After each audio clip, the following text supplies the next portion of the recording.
విజయవాడ కుర్రవాడు గాథ Sai Krishna lockup death కేసులో నిందితుడిగా ఉన్నటువంటి సర్కిల్ ఇన్స్పెక్టర్ నాగరాజుకు ప్రాణహాని ఉంది అనేది నాగరాజు తరపు అడ్వకేట్ కూడా చెప్తున్నారు. ఒకవేళ నాగరాజు బెయిల్ మీద బయటకు వస్తే బయట ప్రాణహాని ఉంది అనేది నాగరాజు తరపు అడ్వకేట్స్ చెప్తున్న మాట. అంటే నాగరాజు వర్షన్ ఇది. ఇప్పుడు వైసీపీ వాళ్ళు కూడా చెప్తున్నారు. ఇందాక పేరు నాని ప్రెస్ మీట్ పెట్టాడు. నాగరాజుకు ప్రాణహాని ఉందట. ఎవరి వల్ల ఉంది? సిపి రాజశేఖర బాబు వల్ల ఉందా? లేదు చంద్రబాబు నాయుడు నుంచి ఉందా? లేదు నారా లోకేష్ నుంచి ఉందా? ఎవరి నుంచి నాగరాజుకి ప్రాణహాని ఉంది అన్నట్టుగా ఆయన క్వశ్చన్ చేస్తున్నాడు. సహజంగా నాగరాజుకి ఎవరి నుంచి ప్రాణహాని ఉండే అవకాశం ఉంది మనం చెక్ చేసుకుందాం. మామూలుగా మనకి కొన్ని కేసులు ఉదాహరణగా ఉన్నాయి.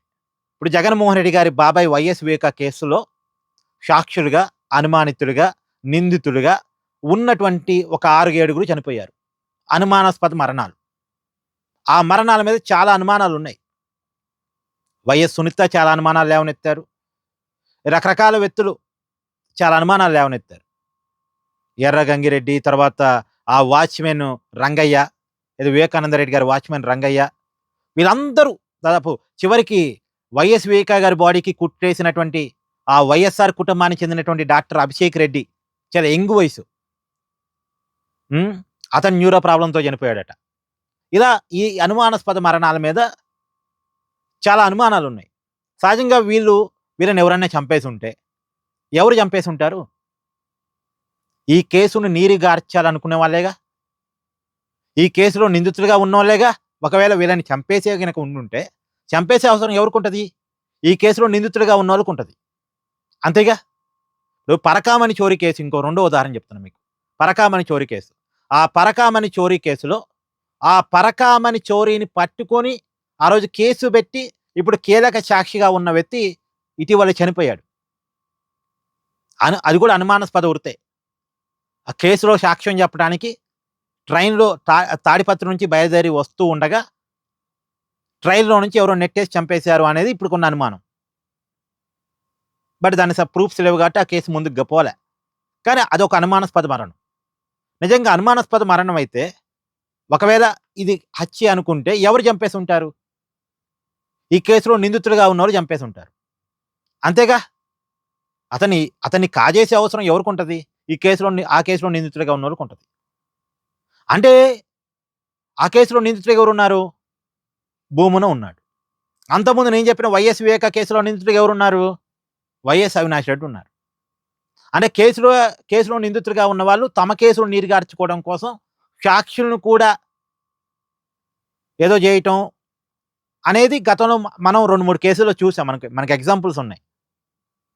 చివరికి వైఎస్ వివేకా గారు చనిపోయినప్పుడు జగన్మోహన్ రెడ్డి గారిని కారులో తీసుకుపోయిన కారు డ్రైవర్ కూడా అనుమానాస్పద వృత్తి చెందాడు అనేది కూడా మనం విన్నాం కదా.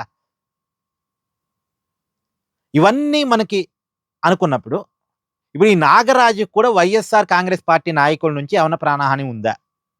ఎందుకంటే వాళ్ళకి అలవాటు ఉంది గతంలో ఒక కేసుని ప్రభుత్వం మీద వేయటానికి లేదా ఒక కేసు నుంచి తమ తప్పించుకోవటానికి ఏమైనా చేసే అవకాశం వైఎస్ఆర్ కాంగ్రెస్ పార్టీ వాళ్ళ దగ్గర ఉంటుంది.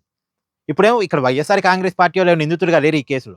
కాకపోతే ఇప్పుడు నాగరాజుని ఏదైనా చేసి వాళ్ళకి రాజశేఖర బాబు మీద కోపం, సిపి రాజశేఖర బాబు మీద విపరీతమైన కోపం, అలాగే ప్రభుత్వం మీద కోపం, చంద్రబాబు మీద, వీళ్ళ మీద కోపం. కాబట్టి సిఐ నాగరాజుని ఏమైనా చేసి ఆ చేసిన దాన్ని ప్రభుత్వం మీద వేయటమో లేదా సిపి మీద వేయటమో చేస్తారా? అంటే ప్రాణహాని ఉండుంటే గతంలో ప్రాణాలు తీసిన వాళ్ళని అనుమానించారు కదా. ఇప్పుడు సహజంగా పోలీస్ స్టేషన్లో ఏదైనా కేసు వచ్చిందంటే పాత కేసులో నిందితులందరినీ పిలిపిస్తారు. వీళ్ళలో ఎవరైనా చేసి ఉంటారా అనుమానంతో. ఒక ఏరియాలో దొంగతనం జరిగిందనుకోండి, పోలీసులు ఫస్ట్ చేసే పని ఏంటంటే ఆ ఏరియాలో పాత దొంగలు ఎవరని చూస్తారు. కాబట్టి మనం కూడా ఇక్కడ అదే చూస్తే వైఎస్ఆర్ కాంగ్రెస్ పార్టీ వాళ్ళే కనపడుతున్నారు. సో వైఎస్ఆర్ కాంగ్రెస్ పార్టీ నుంచి సర్కిల్ ఇన్స్పెక్టర్ నాగరాజుకి ఏమన్నా ప్రాణహాని ఉందా? ఒకసారి క్రాస్ చెక్ చేసుకోవాలేమో. ఏమంటారు? ఎందుకంటే వైఎస్ఆర్ కాంగ్రెస్ పార్టీ వాళ్ళు నొక్కి నొక్కి నొక్కి చెప్తున్నారు ఆ పాయింట్ కాబట్టి. ఇప్పుడు నాగరాజు అడిగాడంటే అది ఓకే అండి. నాగరాజు తరపు అడ్వకేట్ అడిగారంటే ఓకే. వాళ్ళ ఆత్మరక్షణ కోసం అడుగుంటారు. వాళ్ళ రక్షణ కోసం వాళ్ళు అడుగుంటారు ఆ పాయింట్ని. కోర్టు ముందు లేవనెత్తుంటారు.